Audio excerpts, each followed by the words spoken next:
Good evening, everybody. Forecaster Zach Briscoe here with the Hazardous Weather Prediction Center alongside Ryan Krim, and we're going to be talking about the severe weather risk for tonight into tomorrow night. And it's looking pretty significant, isn't it, Ryan?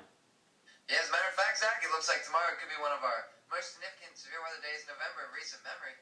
A lot of threats are on deck for us. We have tornadoes possible, high winds, and even some possible hail threats.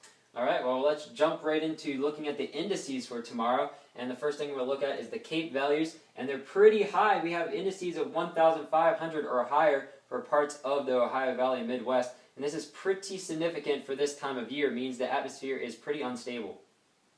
Exactly, Zach. And what he was saying is right. It's really juiced in the atmosphere tomorrow. We have that strong low-level jet moving through, a lot of instability. We have shear coming in. It's a positive setup for severe weather.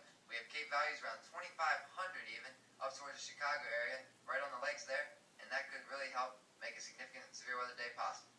And what makes it even worse is we look at the Helicity Index, and this is what means there's shear in the atmosphere, and the higher the value, the more shear there is. And take a look at this. There's shear values of up to 500 or greater into some locations, meaning there's a lot of spin in the atmosphere tomorrow.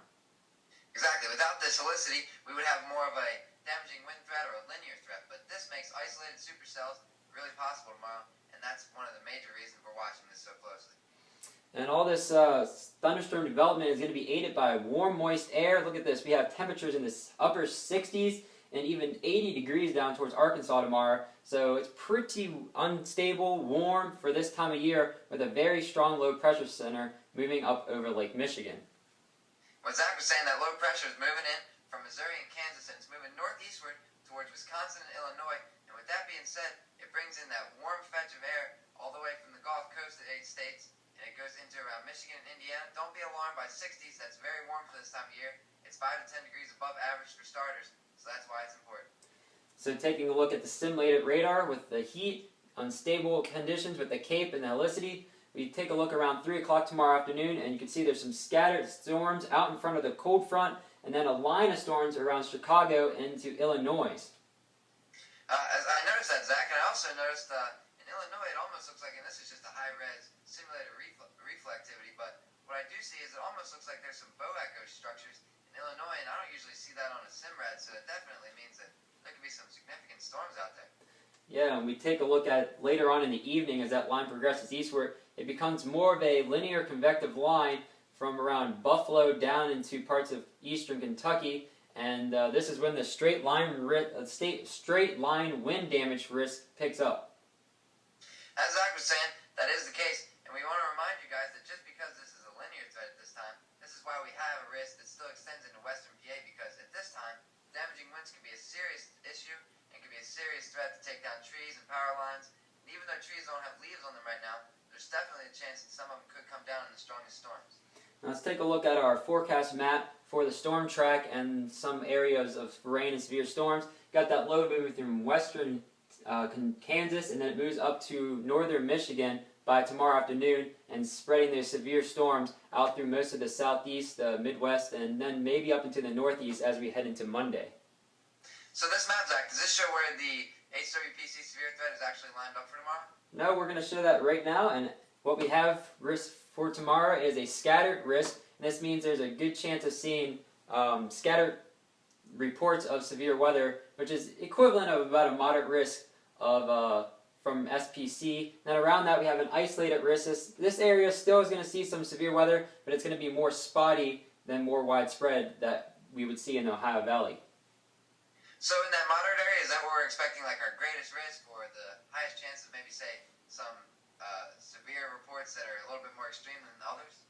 Yeah, that's the greatest risk area here. That low pressure sitting over Lake Michigan. We have some supercells forming out in front of the front, and then we got that line of damaging winds that start to form. So we got areas around Pittsburgh, Columbus, Cincinnati, Indianapolis, Evansville, Bowling Green, Detroit, and Grand Rapids are going to be in our greatest threat region for tomorrow. I see a lot of these cells are really intense, guys, and we want to remind you guys that cells like this could cause tornadoes as they're discrete cells, so they're alone, they have their own energy to build off of, and they can rotate quite easily if the setup is right, and in this instance it is. So now Zach's going to show you exactly where tornadoes could really happen tomorrow.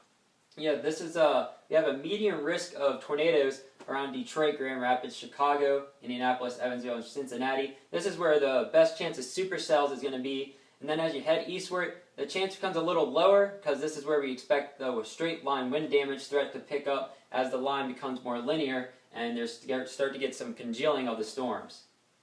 I can't stress what Zach said enough. Areas like Pittsburgh and Charleston, even up to Buffalo, even though you're just on the edge of the risk, you still may be impacted by that straight line wind damage.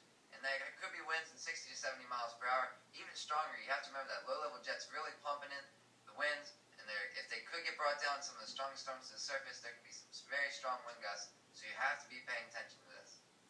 Definitely. This is a pretty significant threat, so we're going to be keeping you up to date. We're going to have a live stream later tonight, and we're also going to have a live stream tomorrow, so we're going to be showing you radar, the warnings, the watches, and everything. We'll be showing you where there's storm reports coming in. We'll be keeping you up to date, definitely, throughout this storm. Exactly, Zach. And we want to remind you guys, you can stay peeled to hwpcwx.org, both on our Facebook page and our website for full updates if they are released tomorrow. Like he said, live stream will be available during the midst of the storm. We're available here to keep you guys aware of the storms and what's going on. So just remember that. All right, well, everyone stay safe, and we'll see you later tonight on the live stream. Have a good one.